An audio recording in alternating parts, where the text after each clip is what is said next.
All right, we are recording. Da da da. Ladies and gentlemen, it's time for the feud. Bobby, the NC State fan, Brian, the Florida State and Carolina fan, both of which whom NC State beat this year, are live and on the air.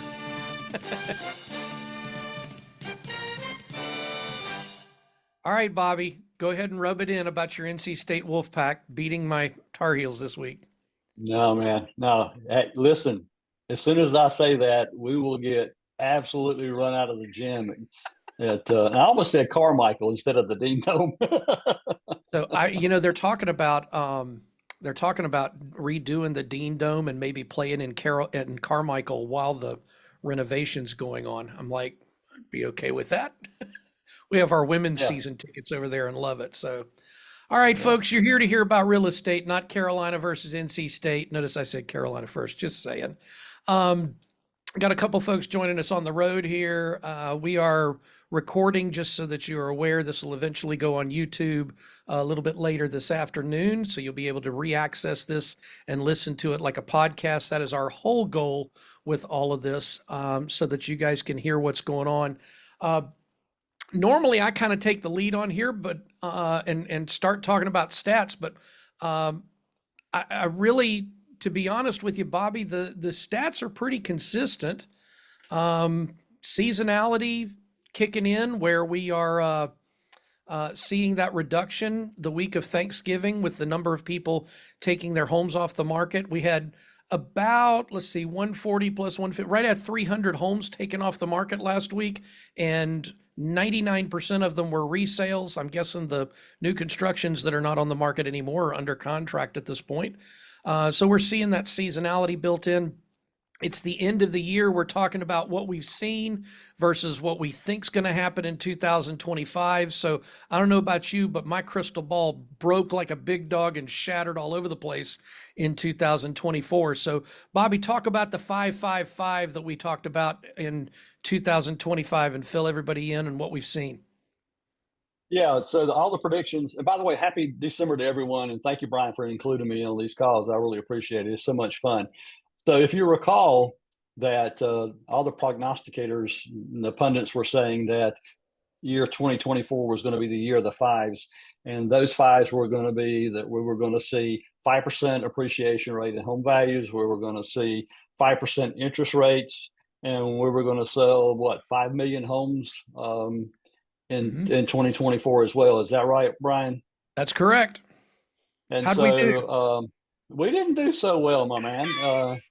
Yeah, it was 2024 has been a tough year, and especially as Brian and I were talking about earlier, September seemed like that, you know, somebody was going to drive a stake in the heart of the real estate market here in the Dorify area. Then it sure seemed to have it. Now, I will tell you that Brian, in Johnston County, we've seen a little bit of a bounce back, Hmm. especially since the election. I think that whether you like the guy that got elected or not, there's certainty as terms of who's going to be the president. So anytime you can inject certainty into the market, I think that's a good thing, right? Agreed. And Agreed. so And, I and I, think I that think I as think we, part of that, Bobby, is that he's a known commodity. We know yeah, what we got the last 4 years that he was there. And although Kamala Harris, um, was somewhat of a known commodity, she was second in command. So there's still some uncertainty with that, and I think that what may have been part of the concern back in September. Because to be honest with you, when we first started doing these back in September, it looked like she was going to take a lead that she wasn't going to relinquish, and then all of a sudden, in the last few days, all of those polls came out, and we saw the drop, and lo and behold, Trump gets elected. I think either way, we knew most of what we were getting, but there were certain aspects that we wouldn't get, and I think that created consumer lack of confidence, if you will.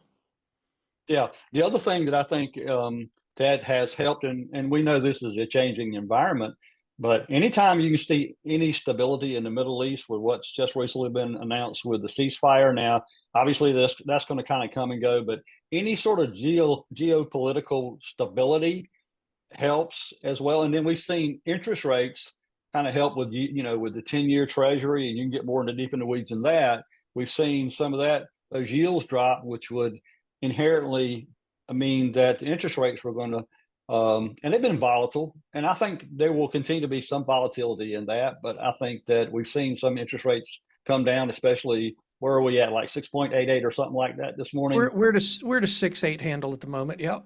Yeah, yeah. And so anytime you could have some uncertainty, some certainty injected into the market, that's a good thing. And so and listen, it's my humble opinion that as we stand now with the real estate market in the area here in the Triangle, it's going to change 2025. It's going to be a totally different market, I believe. And I think there are a lot of fence sitters, and I think that some of those people are going to get off the fence and make a move in 2025. Well, I think it's very interesting that you say that, because the last time that interest rates were in the sixes was when we were coming out of the recession in 2007 through 10, 2006 through 8, whenever you consider the Great Reset to be.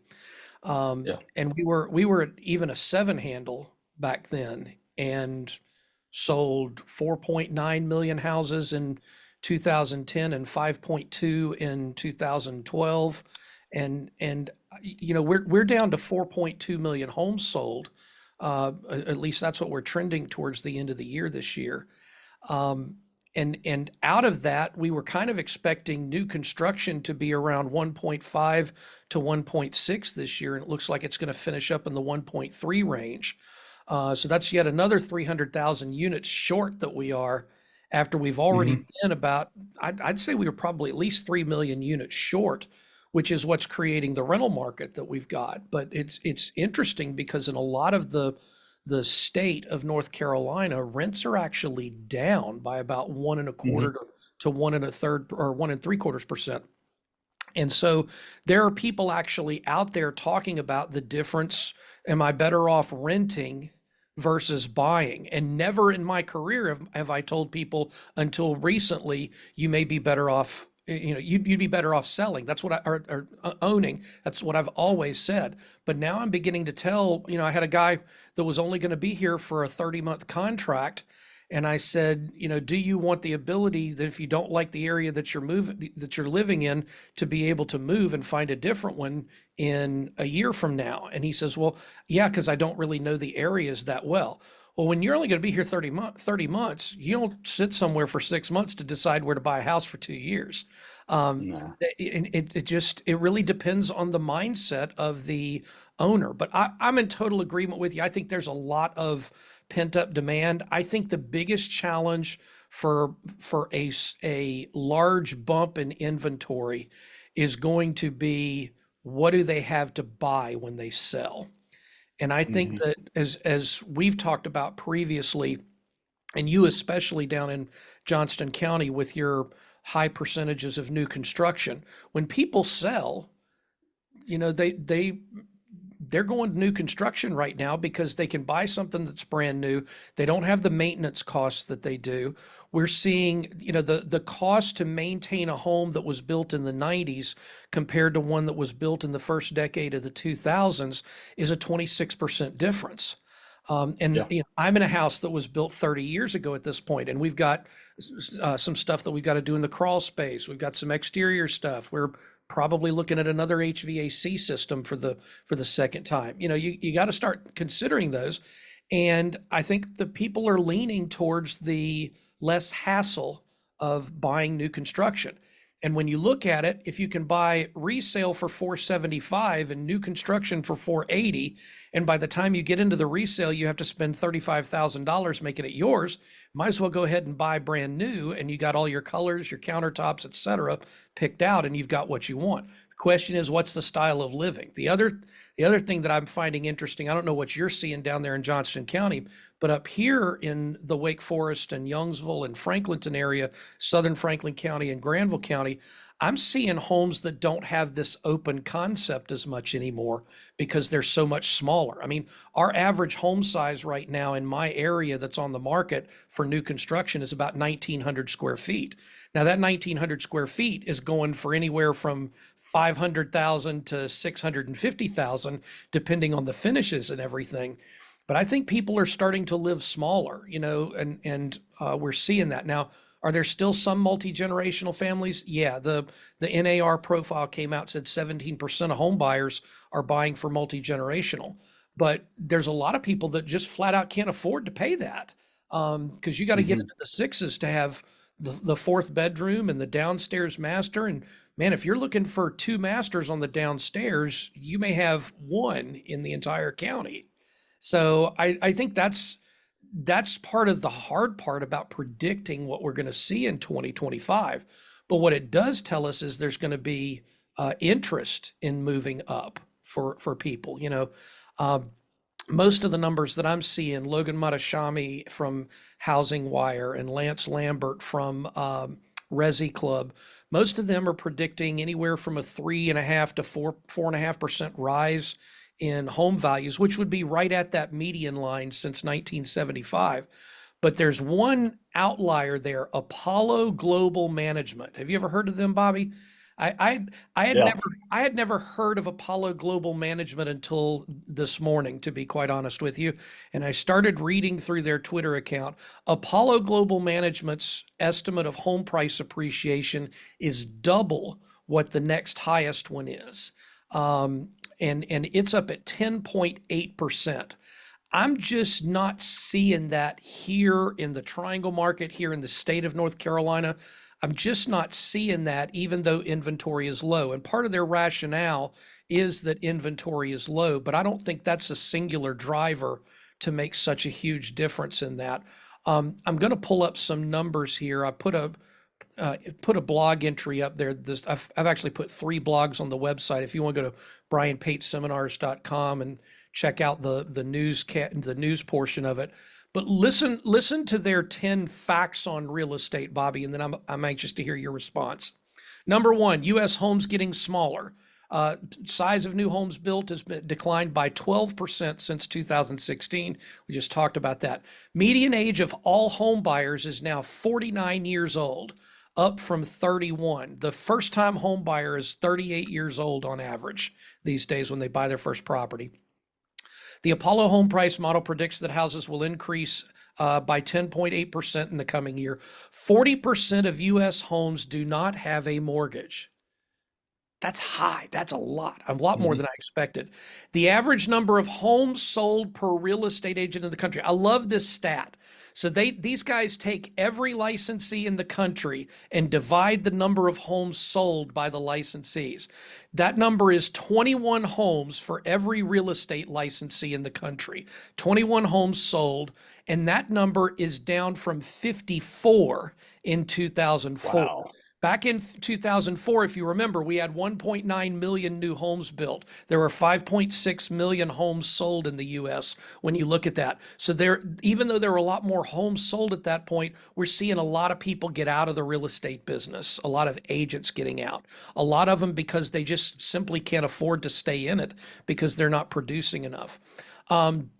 Household equity in real estate is at a record high of 73% of housing values. A record high of 36% of Americans say they would rent if they were going to move right now. More than half of all mortgages outstanding have an interest rate below 4. 95% of mortgages are a 30-year fixed rate. And listen to this, 63% of all outstanding mortgages were issued after 2018. That's from the refinance boom. Hmm. What number stood out to you there? I saw you Well, writing. I can tell you that just from the consulting work I've been doing here in Johnson County, specifically with the largest home builder here, is that the average age of the first time home builder is significantly higher. And we're seeing a lot of that from like the baby chasers, the grandparents moving down to be near their grandkids and all that. And I mean, then the other first time buyers, I can tell you that we are like in our 40s Hmm. 40-year-olds that are first-time home buyers, which is astounding to me. I think that's a crazy number. Now, to your point about building smaller, I actually made that statement to the builder that I consult with. I said, guys, if you're going to attack affordability, you got to build smaller. And Yeah, so that means that the house may be a little bit more chopped up, which I think people are a little bit more amicable to anyway since post COVID. And so agreed. we're seeing homes that are smaller. In fact, get this, Brian, 16 of the 17 new homes that sold last week in Johnson County were all under $350,000. Wow. Wow. 16 of the 17 homes that sold last week in Johnson County were less than 350. So that's where the market gravitates to down here in Joco. Well, and you get more bang for your buck down there because your dollar per square foot is a little bit lower because of building those smaller houses. You know, here Mm-hmm. in Wake Forest where I am, I pulled this up this morning. These numbers still blow me away. You want to take a guess at what the average list price was in Wake Forest this morning for resale listings, Bobby? 615. How about 743,000? Yeah, I'm out of touch. Yeah, I don't know. Maybe these people have an OnlyFans account and that's what they're using to make their money. But yeah, the average list price right now for a resale home in Wake Forest, and there are 167 of them on the market, is $743,000. And the median list price for pending homes is 548.9. So we're talking Hmm. about close to 550,000. You're talking about a $200,000 difference between Johnston County and Wake Forest. Well, what do you get for that? Well, in Johnston County, your average lot size for that price is probably a third of an acre, I'm guessing, maybe more. Well, it has to be at least a half acre if it's built with a septic. And Yeah, then you take into exactly. consideration living in town and around Clayton or Smithfield, then those are a quarter of an acre to a third of an acre. So yeah, Right. so you're probably tipping above a third of an acre average. Yeah, and see, we're talking about 15 hundredths of an acre in Wake Forest for these new constructions. So we've got the 2,000 square foot house. It's just packed into this little lot. And I'm not sure, buyers are buying it. I'm not sure that I would do that, but buyers are Yeah, buying. And that's what's very interesting to me is, you get, and of course you always get the old school people that were born and raised and say, oh, nobody will ever pay that. Well, here they are. That yeah. we're still selling, a couple thousand homes a year in the marketplace. But it amazes me that in a world where 3 years ago, I mean, think back 3 years ago from now, we had inventory at about 1,800 homes total for the entire 16 county area. We had interest rates sub three, and we had, I mean, if you sold your house, you were ready to rent for 6 months while you looked for the other one, while you waited on something to be built. Builders stopped saying, "Well, we'll do this customization and that custom." It's here's what you have, take it or leave it. You want to do anything to it, do it after it closes. It's we've literally pivoted 180 degrees from where we were in 36 months. Yeah. I want to go back to a point you made earlier about builders and buying new construction versus existing. This time right now, guys and gals, if you've got an opportunity to sell a brand new house, these builders are so aggressive and they're removing the friction from home buyers.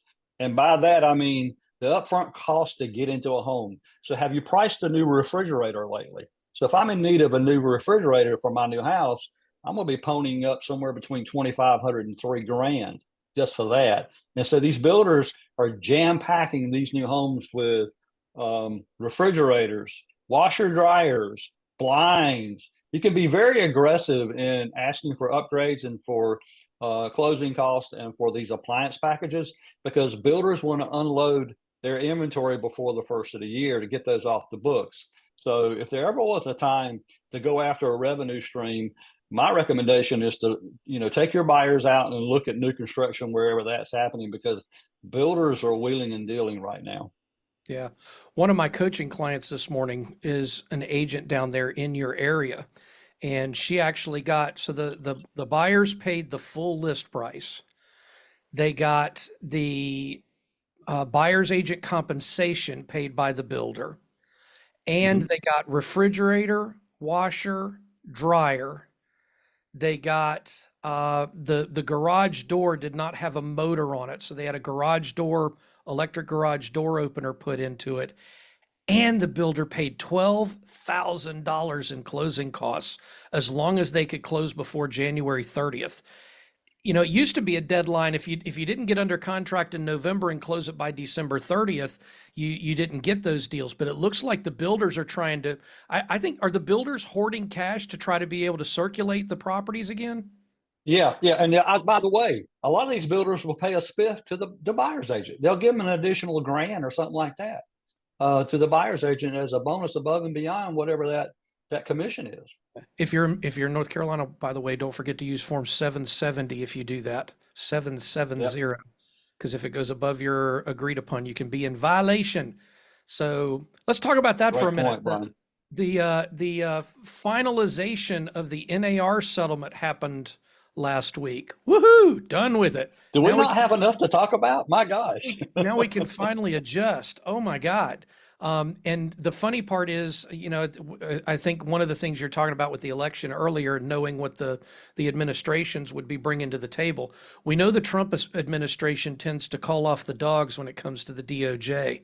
So I'm guessing, they were being really aggressive in the last 60 days of the Biden administration to try to come after buyers agents too, and make sure, basically, the Department of Justice, as it currently sits, thinks that buyers should pay buyers agents. Period. End of story. That sellers should never pay a buyer's agent. The problem is if we do that, we put a lot of buyers now unable to purchase a home because they don't have the Mhm. cash to put down and pay the buyer's agent. So I think that's a good thing. If you're anti-Trump, at least be happy with that as a real estate agent, because that's a good thing. Anything that helps buyers get into homes, that doesn't artificially inflate the money, that doesn't artificially inflate the value, I'm all for. I was very concerned with the $25,000 in down payment assistance that the Harris camp was talking about.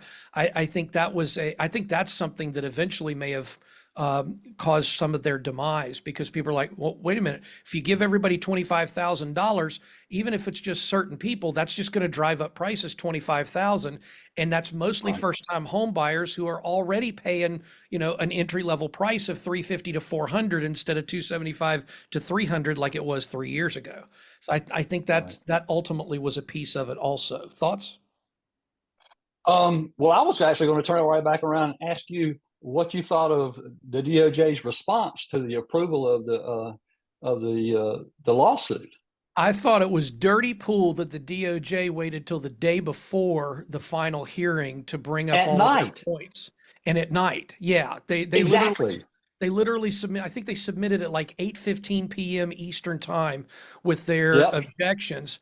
And the judge, I love the judge in this case, because he says, "Why did you wait? If this was an issue, it should have been talked about months ago," and kind of shut him down on that. So I again, the good news out of all of this, number one, we at least have a direction now. Kind of like you were talking about with the election, we know which way we're going. The settlement is final. We can move forward. The other part of that is the Department of Justice chasing the NAR again on buyer's agency.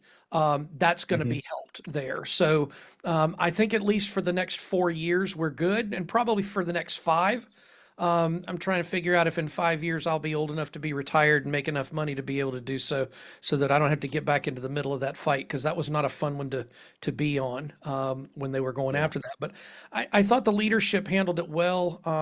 I thought that the NAR president, name escapes me at the moment, but I thought his letter of response to the DOJ, Kevin Kevin Sears, yeah, the Sears. last minute Yeah. his response to the last minute filing from DOJ, I thought that was very fair, very valuable, and I thought he was dead on accurate. So finally, we've seen some positive leadership from NAR as opposed to the PR disaster that it's been for the past few Long, years. long overdue. Long overdue. Yep, absolutely. Absolutely.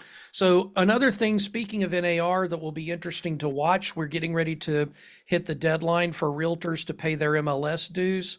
Those dues are due by December 31st this year. For those of you that don't know, you typically have either a 30 or 60-day grace period after January 1 to get those dues paid if you didn't already. So what I'm really looking forward to is the March 1st data from both the North Carolina Association of Realtors and the National Association of Realtors. I got a feeling we're going to be losing a pretty good chunk of members, both locally, regionally, and nationally, as we look at these, because I think a lot of people are disappointed in the value that NAR has brought to the table. I'm still of the opinion, if North Carolina realtors, if NC realtors did nothing else but provide me a helpline and the forms package, it's worth every penny of my, what is it, $180 a year to be a member of that, so that I don't have to pay an attorney to update the forms and everything every year. I think there's value in that. I think the Triangle MLS, I think the new board members there that have been serving have been making an effort to try to provide more opportunities for local agents. I know that the Catawba Association of Realtors purchased one of my classes recently. They're trying to do a little bit more of the classes and the trainings and stuff like that. And you're seeing that especially with a lot of the smaller organizations. Johnston County's Board of Realtors and Bonnie White's done a fantastic job down there. They've grown. They're doing things. They've got people participating, and that's one of my favorite places to teach still. When I go down there, whether it's a training class or a CE class, because the agents have a different perspective. You don't realize when you get outside of that 540 loop, or what will be the 540 loop in another 3 or 4 years once they complete it. There's the same way that Raleigh defines real estate by inside the belt line and outside of the belt line. You're going to see inside the loop and outside the loop being talked about, because when that thing is completed, you think you got a lot of new construction activity now, Bobby. Let me tell you what, that it's going to become insane between 2030 and 2035. I wouldn't be surprised to see 100,000 units down east of that 540 loop. And that's going to make a monster real estate market out of this area. No doubt about it. I mean, that connectivity is going to be a game changer for sure. Absolutely. So let's talk about Dorify for a minute, because I've gotten a lot of questions about Dorify. And I'm not going to talk about the name. I don't like it. That's all I'm going to say about that, as Forrest Gump would say. But I want to talk about, who do we add next into the Dorify zone? Because right now we've had the Triangle MLS that then absorbed the Alamance MLS. Many years ago it absorbed the Durham Regional MLS, but the Durham board's still very strong. Sheila does a great job over there with all their professional development, their CE classes, et cetera. I've taught over there, love working with them. Alamance now as part of the Dorify MLS. Fayetteville, what used to be the Longleaf Pine Association of Realtors, that MLS now coming in. I'm kind of thinking that Wilson, Rocky Mount, Nash County, Greenville, I'm thinking that area is probably the next that joins. What are your thoughts on that, Bobby? You've got a lot of friends that are out I'm in that in area. no, I'm in complete agreement. Listen, man, we've got agents that I'm consulting with here in Johnson County that are feeling more and more confident and competent. That's a key word, to be able to actually sell in like Nashville, Spring Hope, Rocky Mount, Wilson, Sims, Bailey, all that area east of our market, Mhm. which there is a ton of opportunity, because let's face it, what you can buy in that area of a home, you know, is like, it's ridiculous compared to what, even looking at Clayton or something like that. So it makes total sense, Brian. Well, I had a guy that called me a couple of months ago, and he was from New York, New Jersey, that area, up near the city, and he was calling me about a house that was in Stem, North Carolina, which is about, I don't know, probably 35, 40 minutes from me in Wake Forest. So it stems probably a 35 to 40-minute drive into Durham, into Research Triangle Park. It's probably an hour from the airport, that kind of thing. And I asked the guy, I said, are you comfortable with having a 45-minute to an hour commute? Because if there's a wreck, you're going to be at least an hour getting in there. And he says, I'm driving an hour and a half these Yeah. days to get in if I'm going to the city. And even if I get on the train, it's 45 minutes on the train and I'm changing 3 times. And if the timing's not perfect, there can be a delay, blah, blah, blah, blah. I was like, I didn't even think about that. So yeah, people that, I mean, I know people, and I haven't really thought about it, but I know people that live in Rocky Mount that commute to Raleigh. And they work Mhm. in the in the government area downtown in that pocket. I think that people are more comfortable these days with that commute. Now, what does that mean to driving? And we are a car society here in the Triangle area and have been for many years. We really missed the boat back in 1992 when we had the opportunity to put that $300 million bond to work for us and build the basis of a light rail system with the hub being in Raleigh Durham Airport and going to downtown Raleigh and downtown Durham. My, what that could have looked like 30 years later if we'd have gone ahead and Yeah. done that. But I think that mass transit is an issue that we're going to have to look at as we get more of these um, um, commuter style setups, because the money's in the burbs. The money is in the burbs. And Mhm. Wake Forest and Cary are suburbs of Raleigh, yes. But the ex-burbs that are even further away, the Rocky Mount, the Creedmoors, the Oxfords, the Harnett counties. I mean, Harnett County is as close to downtown Raleigh and RTP as Mhm. Rougemont is, and Person County up in is to the area. So, and if people are willing to pay a toll, that drive on 540 from US 1 south over near Cary to 540 over in to I-40 at exit 283, that is a short hop, skip, and a jump that is worth it for that money, because otherwise you're sitting in traffic and you're paying a couple dollars a gallon every time you inch forward and sit for 30 minutes. So I think it's going to be very interesting. I think there's some transition going on in the Triangle area. We continue. I was looking at a stat the other day. There have been uh, 2,100 people that moved to New York City last year and over 80,000 that moved out. Yeah. And the comment was, well, it's a great time to get an apartment in New York. Well, where are they coming? Well, I'd tell you about half of them came to North Carolina, whether they came to Charlotte, whether they came to Raleigh, or even at the beach. People going to the coast of North Carolina like hotcakes right now. So I think we continue to see that when it continues to go along. Um, and I don't see any means for stopping that, put it that way. So I'm gonna toss in a marketing idea that you just tapped into right there, Brian, and Do that it. is agents might want to Well, hold on consider. for just And a again, second. For those of you that yeah, are listening for the first time, okay, for those of you that are listening for the first time, Bobby is one of the smartest marketing minds that's out there in the real estate business.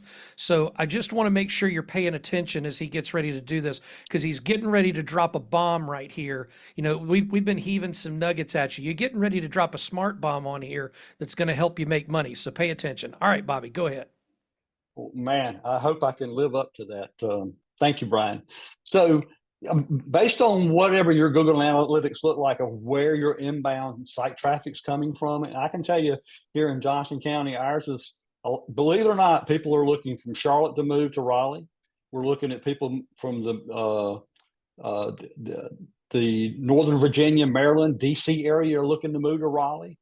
Of course, all those folks escaping the cold and the high taxes of New York, New Hampshire, Massachusetts, they are literally flooding this area. What you should be doing is figure out a way to create some content, and if it's video based content, all the better, of what it's like to move from the Northeast to Raleigh, what it's like to move, answer questions of what it's like to relocate from those cities to Raleigh, and set an expectation of what people are going to get when they get here. What's life going to be like?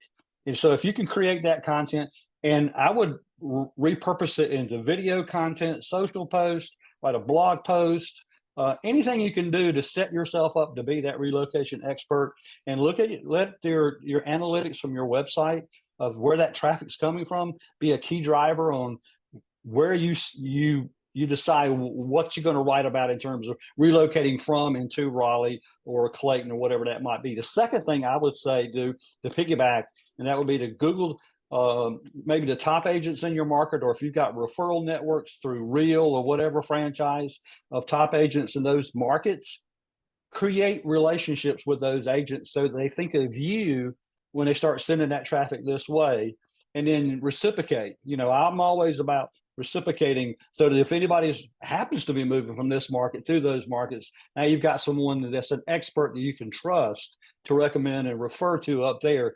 But I think those are two key content marketing ideas, Brian, that agents could really leverage immediately and really tap into, setting themselves apart to be known and liked and trusted. Yeah, absolutely. Absolutely. And by the way, can I add to that? Come on. All right.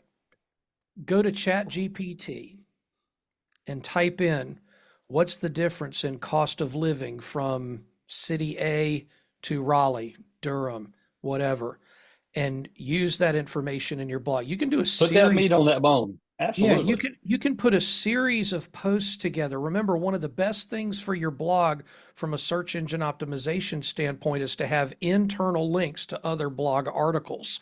So you want to create a series of articles that all link together so that they're clicking on the more value people find on your site and the longer that they are there, the better your site ranking's going to be. Because if people just click on it, they look for one house and they click back off, that's really kind of a negative, to be quite honest with you. Not So gonna help you. say that again. That's not going to help you just to do that one Yeah, click and they're exactly. out. So you're better off getting them onto a 1 minute to 1.5 minute read on your blog that may have something as simple as a map, or you can download 10 cool, you should have a blog, 10 cool things to do in Raleigh, 10 cool things to do in Durham. And you can recycle those blogs over and over and over again. Again, you could take, and this is what our friends over at KCM blog do. They take the same information over and over again and just repackage it every month with the updated statistical data and things like that. You can do that on your own site. And it amazes me the number of agents that don't take advantage of that. Bobby, I'm sure you've got these numbers, but what percentage of agents across the country have a blog on their website? Well, if they've got one, it's been abandoned. Let's Yeah, put it that way. yeah. But I'm not really sure what that number is today, Brian. I wish I could help you out with that. But to Okay. your point, you can even get into the niches of this. Like, for instance, we just saw announced that Raleigh was like the number 6 place for people to retire to. Mm-hmm. Then you go research, where are these people moving from? And Right. so speak to the retirees so you can get down into the niches specifically of, okay, you're a first time home buyer.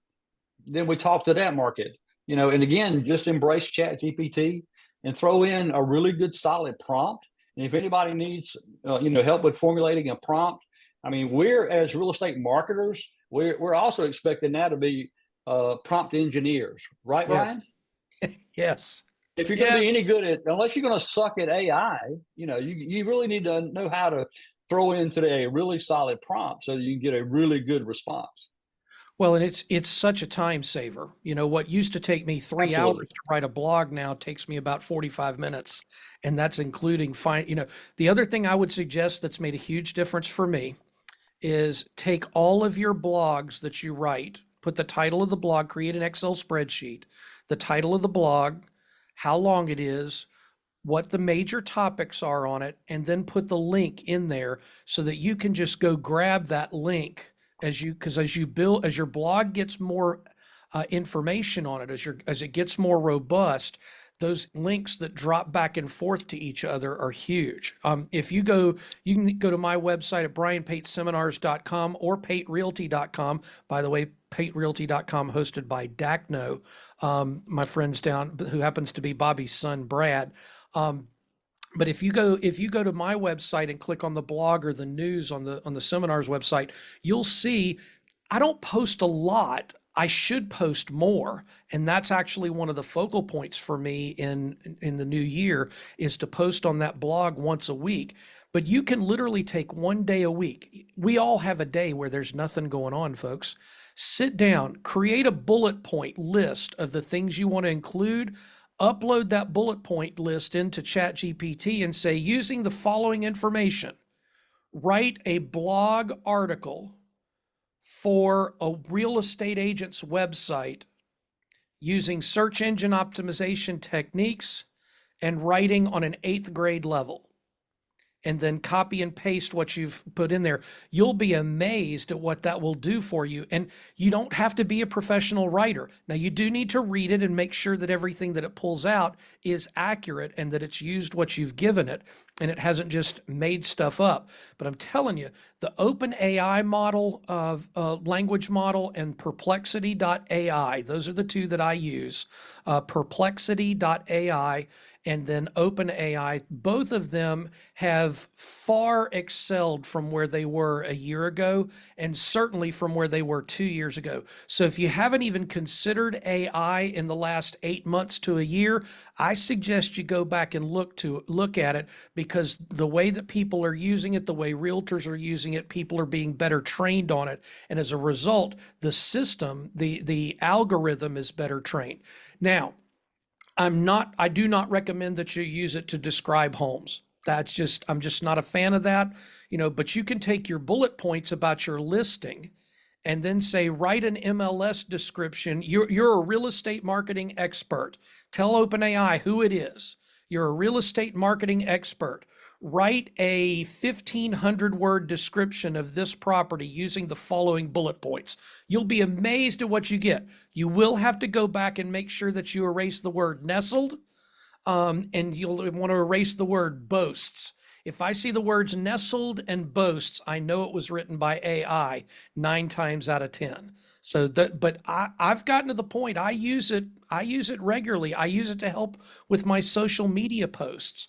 And putting the social media posts into a simple one photograph Instagram post gets a lot more drive these days because of the algorithm on Instagram has changed. For those of you that do the stacking photos, Instagram wants you to have one photo at a time. They don't want you to have a stack of 10 photos. And they also want your reels, if you're using video on your reels, keep those reels below 30 seconds for your maximum impact on them. It doesn't have to be a dissertation on what you're talking about. All you have to do is say, hey, everybody, I'm Brian from the Pate Realty Group. And today we figured out that we've got less than 8,000 homes on the market here in the Raleigh area. For more information, contact me today. Just stop and make sure the link to you is on your profile and in that link that people can get to you. Bobby, you want to add to I'm that? glad you mentioned those words. No, because I figured out that when I write emails using ChatGPT, the first thing I tell it is never start with, I hope this email finds you well. Yes. Oh my God. I mean, how many times have we read that and could instantly say, yep, ChatGPT formulated that response. Mm-hmm. The other thing is you can actually go in there and say, remove the following keywords from all of my communications when I write property descriptions. So nestled, boasted, discover. I mean, there's just a handful of those crazy keywords we all drive us all crazy, Brian. But you can go ahead and program that in so that you can, in one fell swoop, eliminate, those AI formulated words that we know we see over and over again that all drive us crazy. So, and I'm glad by the way, I'm glad you mentioned to go back in and now take my blog post and create for me a social media post in Instagram, create for me a social media post for LinkedIn and for Facebook. And it's amazing that the great job it'll do to help speed up and make us so much more efficient. Absolutely.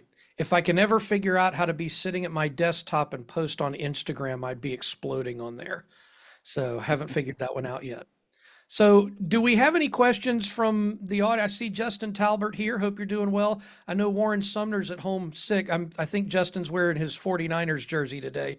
Not such a great day yesterday, but that's okay. I didn't Oh expect man. the California team to play well in the snow. Warren Sumner's here. I know he's feeling under the weather. Kari's here. Stephanie's here. Does anybody have any questions that you guys might want to ask us before we finish off with the last couple of minutes here? I always try to pause for the folks on mobile. There's Warren. Go ahead, Warren. Brian or Bobby, do you see, traditionally the Fed is it's not supposed to be a political animal or whatever, but do you see an incoming administration trying to force rates down somehow? Bobby, you want to take that first or you want me to? Wow. I'm gonna let you take the lead on that. That's a loaded question right there. So, will the administration hope to get interest rates down? Absolutely. How will they do it is the question. Will Jerome Powell survive the first 6 months of the Trump administration? The question to that is, I doubt it, because I'm not sure how you get him out. I think it can certainly be done, but there's been discussion about quite a few folks that may resign in order to avoid confrontation and not be in the middle of the gunfire, should we say. I think that, again, the distinction between Fed rate and mortgage rates, there is none.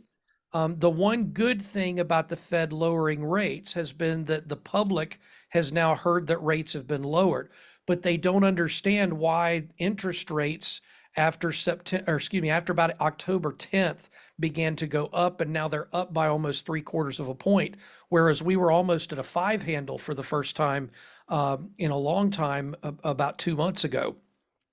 I think the key ultimately is a package of economic policy. I don't think it's one item that's going to change it. I think it's going to be a whole package of things.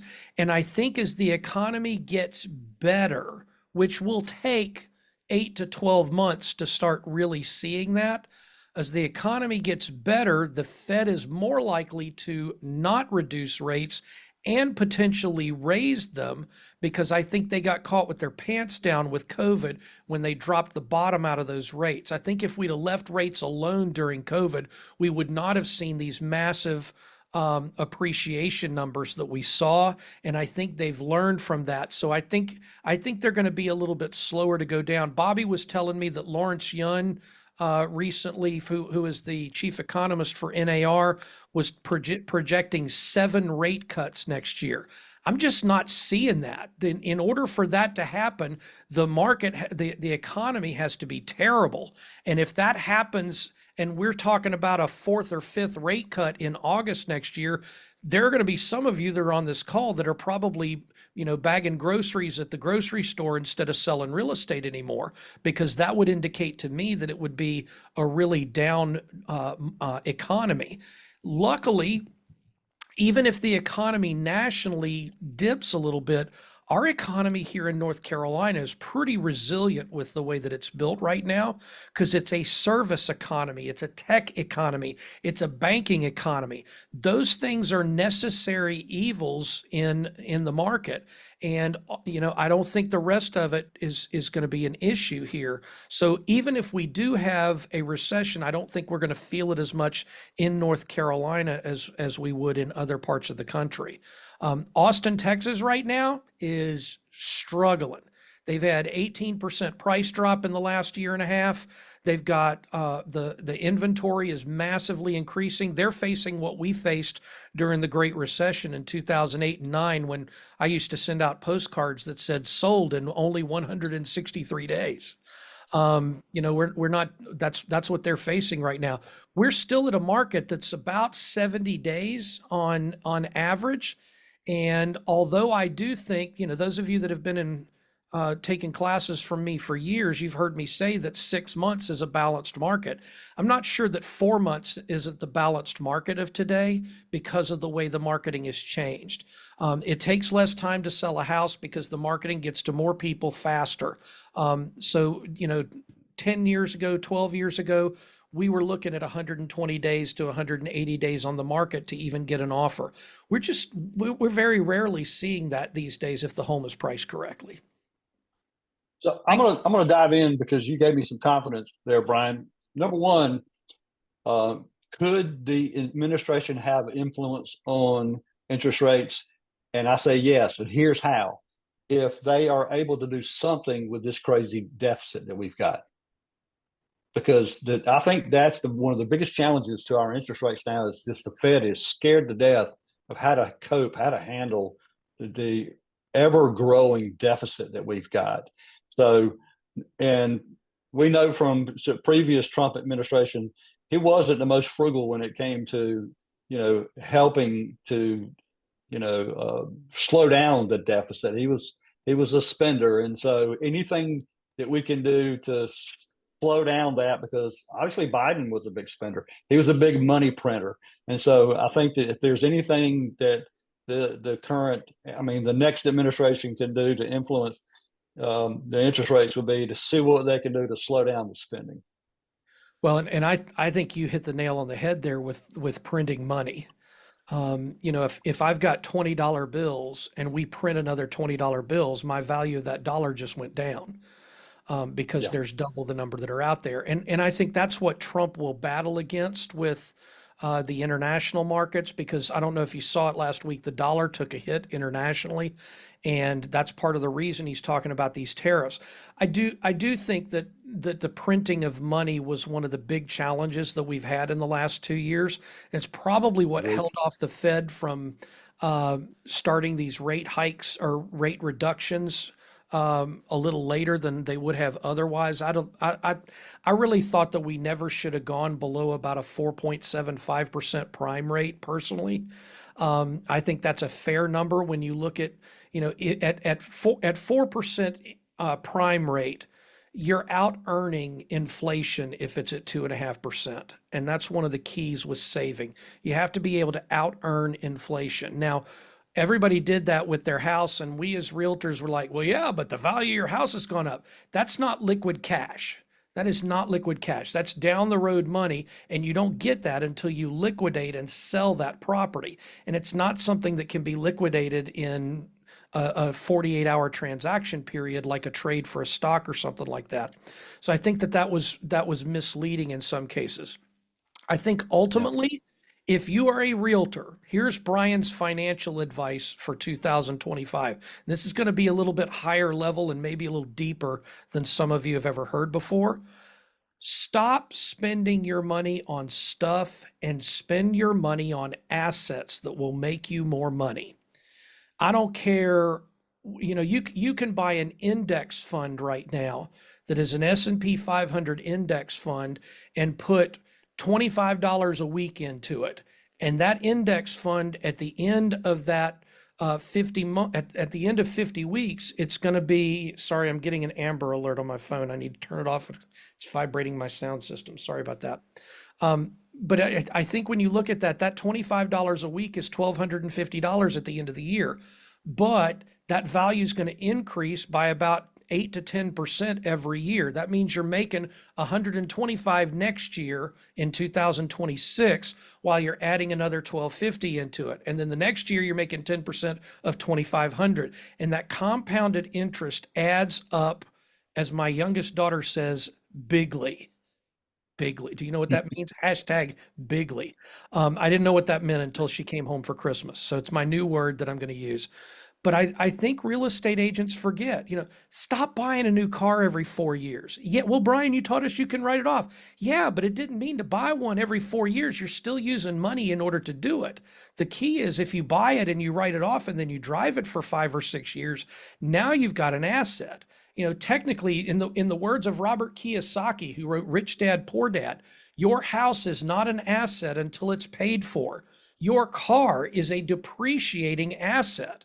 So, go back to buying the 3-year-old car that's got 40,000 miles on it and drive that for 5 years instead of going out and buying a brand new car. I haven't bought a brand new car for me in, well, about 20 years at this point. Now, I've bought new ones for my wife because she won't beat them up the way I do with putting them on the road. But I don't buy brand new cars for that very purpose. So I think there's a lot of financial management that we as individuals can do. You need to be putting your money back for a rainy day. And the problem is your business accelerates next year, you're going to be tempted to spend more. Fight that intent and make sure that you're putting money back as much as possible. Live low. Man, that's great advice. Live low. That's great advice on that index fund, because I did that a little later in my career, Brian. And man, it's with the way the stock market is done and those financials have done on that index fund, it's paid off handsomely. I'll tell you that right now. Well, when I got divorced back in 2019, I had to start over, and I bought into multiple index funds. There you go, Kari profit first. I bought into those index funds in both the S&P 500 and the NYSE, and then I bought a lot of stocks that are in non-retirement accounts that have high dividends, the AT&Ts of the world, the General Electrics of the world that are still paying a dividend. And those dividends, when you reinvest them, it's using other people's money to buy your stocks. It's the same way that a 401k exists. It's the same way that a Roth IRA does it. It's not a retirement account. So you can, if you've got a savings account and you've got more than $10,000 in the savings account, get that extra money out and go invest it somewhere, because the market is unbeaten. Remember, the market started at zero and it's at $43,000 today, or 43,000 points today. When you look at the people 2 years ago that said, oh, it's time for you to cash out your stocks, you'd have lost out on about 30% of the run up that's taken place in the last 24 months. So always consistently, whatever number you choose, I recommend $25 a week. That's what I tell my kids, $25 a week into your investment account, and then another $25 a week into your retirement account. That's what you should be targeting. So you got $50 a week going to savings, and it's going to add up and compound and be great money down the road. By the way, Brian, picking back up real quick on the whole relocation thing coming in inbound traffic. So I did pick up on Kari's comment that she said that she had moved from the beaches in Delaware, so she can speak to that. Here's a challenge for you, Kari. If you still got, and I'm sure you do, some relationships with some agents, top producing agents up in that market, and a personal friend of mine is Bill Bell and Kathy Sparrow Bell with Active Adults Delaware. Get them to write a blog post for you up there saying, if you're moving from Rehoboth or Lewes or any of those cities along the beaches, then, be sure to check out Kari and put a link to Kari's website. And it's ironic that Kathy and Bill. So that's how small a world are we living in today. But so you got an instant connection right there with that firm up there on the beaches of Delaware, where if they're looking to send anybody this way, that's just a great relationship to foster there. Absolutely. All right, gang. Well, we've spent our hour today. Remember that our goal is to always get you moving up. We thank you for your time here. Again, this will be available on YouTube. If you're watching on YouTube, this is a great time to hit that subscribe button and catch up with Bobby and I as we do this every month. And there's a lot of other content on there. So thanks for joining us, and you keep yourself moving on up. Well, we're moving on up to the east side, to a deluxe apartment in the sky. Yeah, I'm not dancing in the background. That's not good. Thanks, everybody. Have a great day. See you guys.